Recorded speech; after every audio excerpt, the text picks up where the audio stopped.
Jérémie 8. À ce moment-là, l'Éternel le déclare. On sortira de leur tombeau les ossements des rois de Juda, ceux de ses ministres, ceux des prêtres, ceux des prophètes et ceux des habitants de Jérusalem. On les exposera face au soleil, à la lune et à tous les astres du ciel, ces astres qu'ils ont adorés, auxquels ils ont rendu un culte, qu'ils ont suivis, qu'ils ont consultés et devant lesquels ils se sont prosternés. Ces ossements ne seront pas recueillis de nouveau pour être ensevelis. Ils deviendront du fumier sur le sol.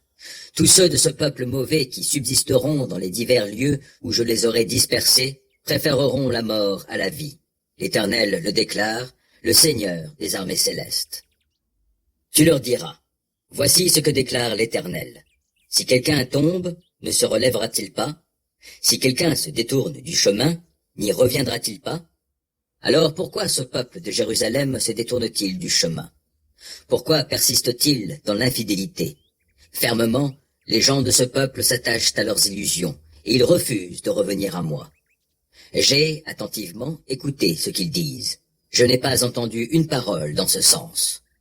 Il n'y a parmi eux personne qui renonce au mal qu'il a commis en disant « Qu'ai-je fait ?» Tous poursuivent leur course comme un cheval qui fonce dans la bataille. La cigogne elle-même, dans le ciel, connaît bien le temps des migrations. La colombe, la grue et l'hirondelle observent l'époque de leur retour. Mais mon peuple ne connaît pas les lois que l'Éternel a établies. Comment pouvez-vous dire « Nous sommes des sages, et nous avons la loi de l'Éternel » Car en réalité, le stylet mensonger des spécialistes de la loi l'a changé en mensonge.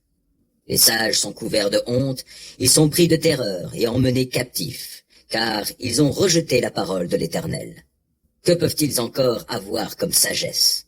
Aussi, je donnerai à d'autres leurs épouses, et les champs qu'ils cultivent à ceux qui les prendront, car tous, petits et grands, sont avides de gain. Tous, du prophète au prêtre, pratiquent la duplicité. Ils guérissent superficiellement mon peuple du désastre en disant « Tout va bien, tout va vraiment très bien », alors que rien ne va. Sont-ils honteux d'avoir commis des abominations? Ils n'ont aucune honte, et ils ne savent pas rougir, et c'est pourquoi ils tomberont avec ceux qui succombent, et ils s'écrouleront au moment où je leur ferai rendre des comptes, l'Éternel le déclare. Je leur ôterai leur récolte, déclare l'Éternel, et il n'y aura plus de raisins sur la vigne, il n'y aura plus de figues sur le figuier, le feuillage est flétri, car je donnerai tout à ceux qui passeront sur eux. Pourquoi rester sur place? Rassemblez-vous, rallions nos villes fortifiées, et là, nous périrons. Puisque l'Éternel, notre Dieu, nous fait périr et veut nous abreuver d'une eau empoisonnée, puisque nous avons péché contre lui. Nous espérions la paix, mais rien de bon n'arrive. Un temps de guérison, en fait, c'est l'épouvante. On entend depuis Dan les chevaux qui hennissent. En entendant hennir les fougueux étalons, toute la terre tremble. Les voici, ils arrivent, dévorant le pays et tout ce qu'il contient, la ville et tous ses habitants. Je vais envoyer contre vous des serpents venimeux, que nul ne peut charmer. Ils vous mordront, l'Éternel le déclare, ce sera sans remède. La douleur me submerge, mon cœur est affligé. La communauté de mon peuple pousse des cris plaintifs depuis un pays éloigné. L'Éternel, gémit-elle, n'est-il plus en Sion? Son roi n'est-il plus là? Ah! Pourquoi m'ont-ils irrité par leurs statues taillées, par ces dieux inutiles et étrangers? La moisson est passée, l'été est terminé, et nous ne sommes pas sauvés. Elle est brisée, la communauté de mon peuple. J'en suis brisé, oui, j'en suis accablé, en proie à la consternation.